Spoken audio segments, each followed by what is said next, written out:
there's a spiritual solution to every problem. There's a spiritual solution to every problem. I'm going to tell you something that will probably amaze you and surprise you. You can't believe everything you read on the internet. I'm amazed. Are you amazed? Are you surprised? You can't believe everything you read on the internet. Just the other day, I saw somebody had posted that James Earl Jones had died. And I told my wife, I said, you know, James Earl Jones died. And we sat there for a moment just kind of contemplating that. And not 5 minutes later, one of our friends posted a picture of a marquee at a theater that he had just left watching James Earl Jones appear in a play. And so I said, well, now James Earl Jones can't both be dead and in a play unless, you know, Mufasa and Darth Vader is really more powerful than we thought now. And so I thought about that. And so when I heard that Wayne Dyer, who's in many ways a very, very influential spiritual teacher for a lot of people, had made his transition, I waited just a moment to make sure that it indeed was true.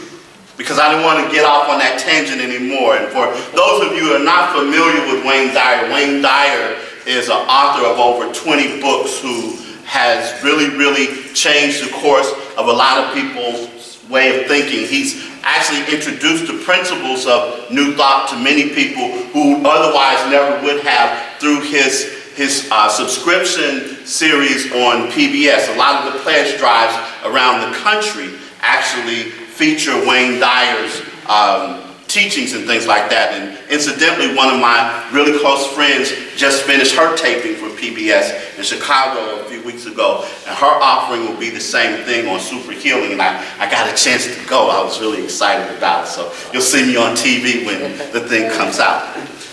But back to Wayne Dyer, one of his really important books is called There's a Spiritual Solution to Every Problem. There's a spiritual solution to every problem. In that book, Wayne Dyer tells a story that's told about the Buddha, who had been traveling for 3 days. And along with him on this journey was a man that every time the Buddha spoke, he said something disparaging to him. He talked down to him. He talked down about the Buddha. And the Buddha just went on. And the next day, as they traveled, and the Buddha would open his mouth, and everything he said, this man would jump on him and would dispute what he had to say and all of that. And then finally, the third day after all of this happening, and the man saying all that he could to the Buddha and talk about him and everything else, and the Buddha still just responded with kindness, the man finally said, I don't get it.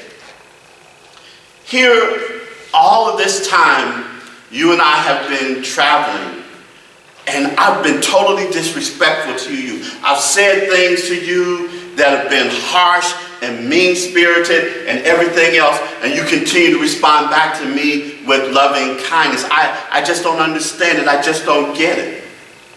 So he said, the Buddha simply said to him, if someone gives you a gift and you don't accept it, who does it then belong to? If someone gives you a gift and you don't accept it, then who does it belong to? There's a spiritual solution to every problem. And when life attempts to give us those kinds of things, the mean-spiritedness that we see so often these days, the kind of negative slant on things, the despair, all of those things, when it attempts to give us those things, we can choose to either accept it or decide there's a better way, there's a different way. And what I'd like to talk about this morning is that life of spirit, or living a life of spirit. You know, in the New Testament, in the epistles, the Apostle Paul talks a lot about living life in the flesh and living life in the spirit. And what has happened over the years is people have taken the meaning of living life in the flesh to talk about, immorality and sexual connotation and those kinds of things.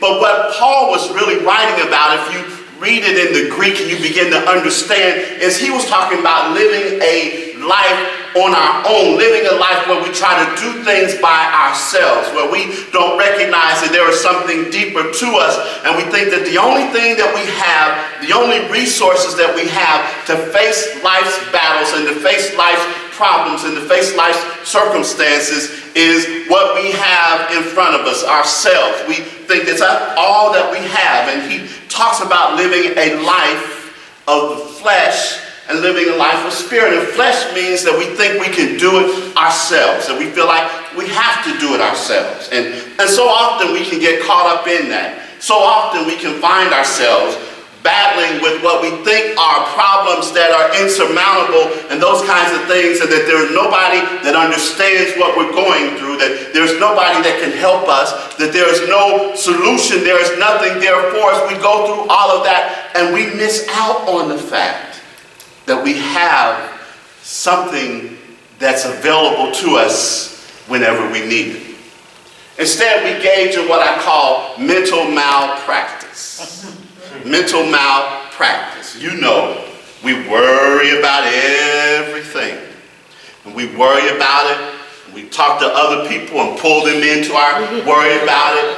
We share our misery with them. We accept the labels and things that life gives us. And we engage in mental malpractice. Well, I'm here this morning to tell you, stop it. No more mental malpractice. No more taking on those kinds of things, because first of all, when we talk about problems, and in our teaching, the New Thought Ancient teachings, one of the things that we begin to realize is that those things that we would identify as problems are simply the appearance of things, and how we interpret them, how we talk about them, how we frame them is ultimately the difference between us being able to move beyond them and getting stuck by them. See, the thing of it is that there's always an opportunity. There's always resources available to us if we would only recognize that they are, as earlier the reading that Mary shared, closer than breathing and nearer than hands and feet. I remember a few years ago, there was a friend of mine, we were going to go someplace together, and I don't remember where it was, but I went by his house, and I walked into his house, and he was there, and I watched him go from room to room, room to room, room to room, and, he kept going back and forth, and I'm standing there like at a tennis match watching him. And he said, I'll be ready to go in a few minutes, and he goes here, and he looks here and there and everything. I'll be ready to go in a few minutes. And so I said, okay, I'm ready to go. I'm not rushing you, but we need to get there. And he keeps going and everything. And then he said, as soon as I find my glasses, I'll be ready to go. And I said, you mean the glasses that are on top of your head?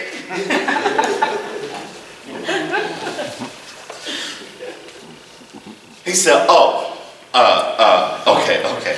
Now, I know a lot of people want to attribute that to age, but I think it's something besides that.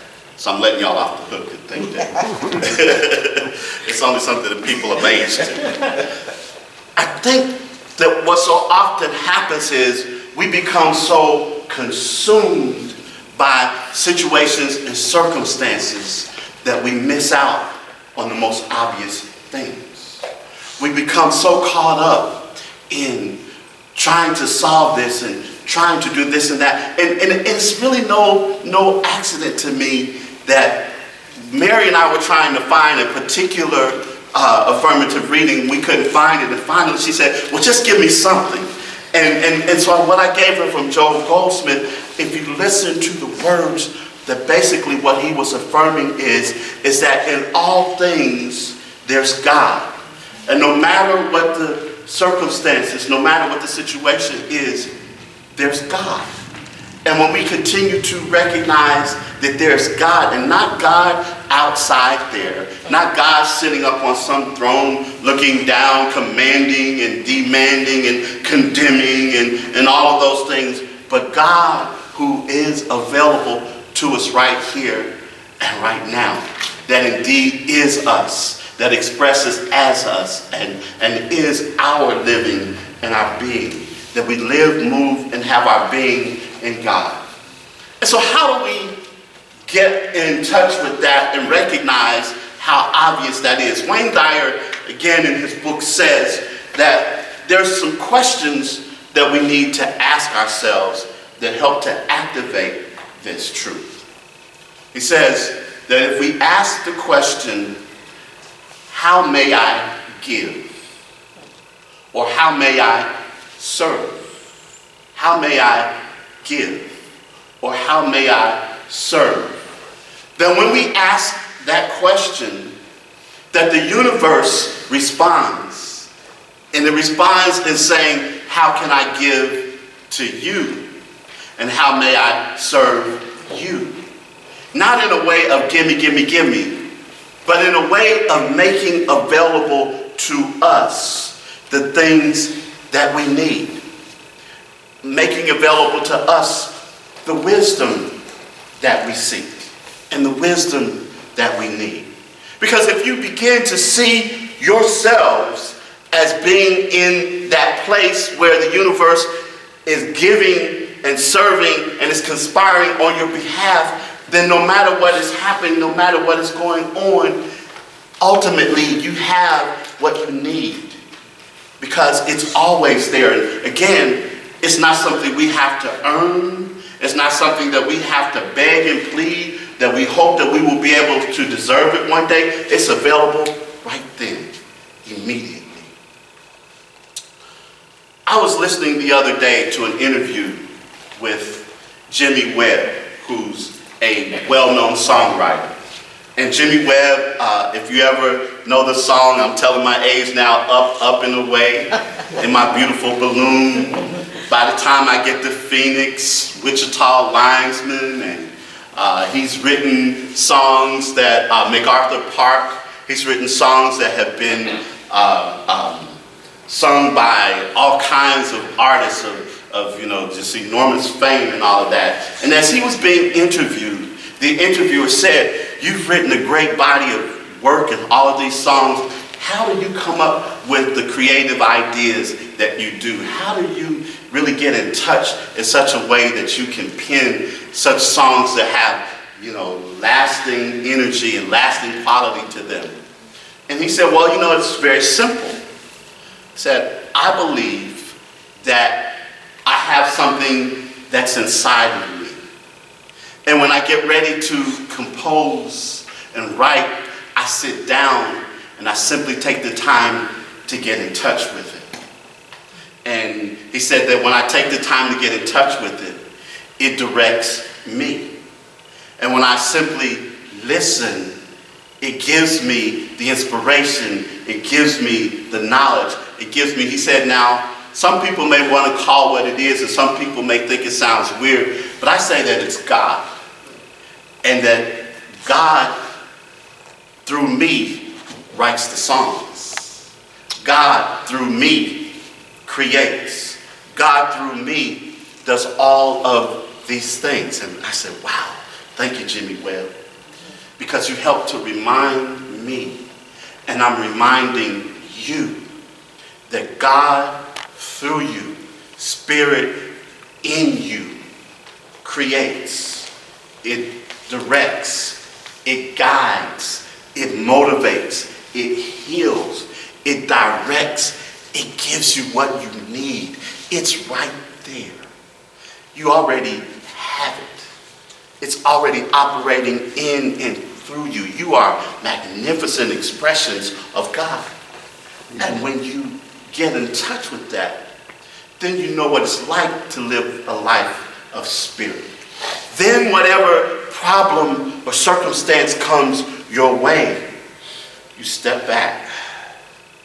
You say, this might be rough right now, but it's not the truth. The appearance might be like it's something almost insurmountable, but it's not the truth. You might say, I don't know how I'm going to get through this, but again, it's not the truth.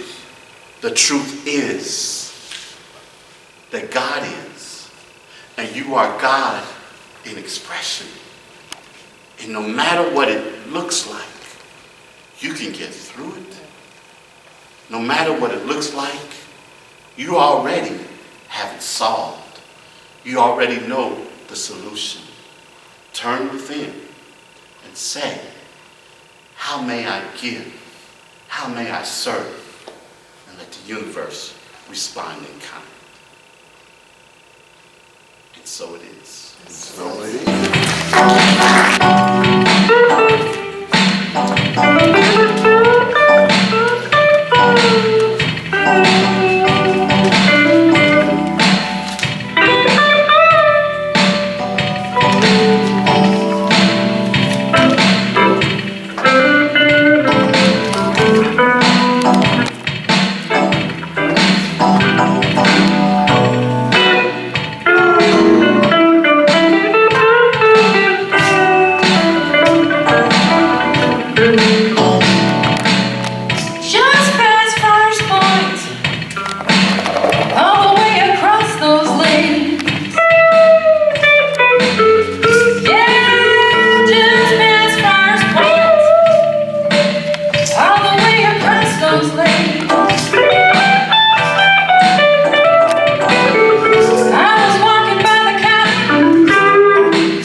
releasing this breath,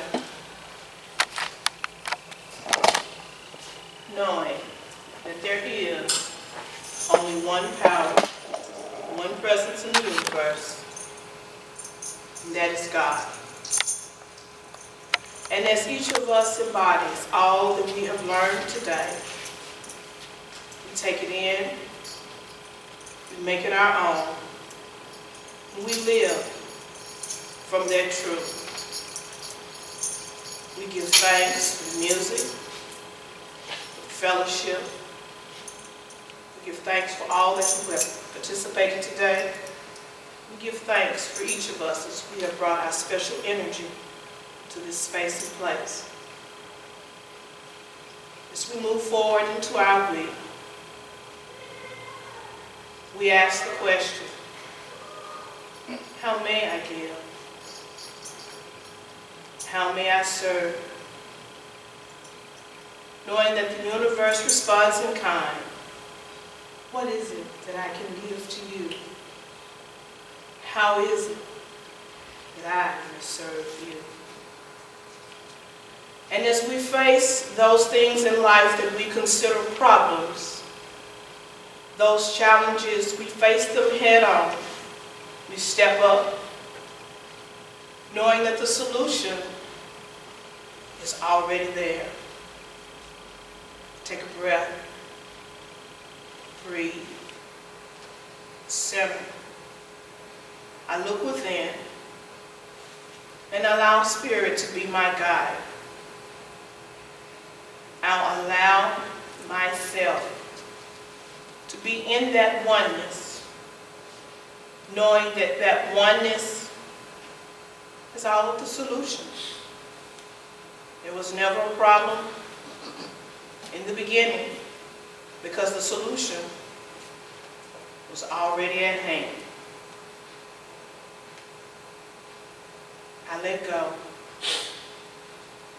Give it all to the universe and God.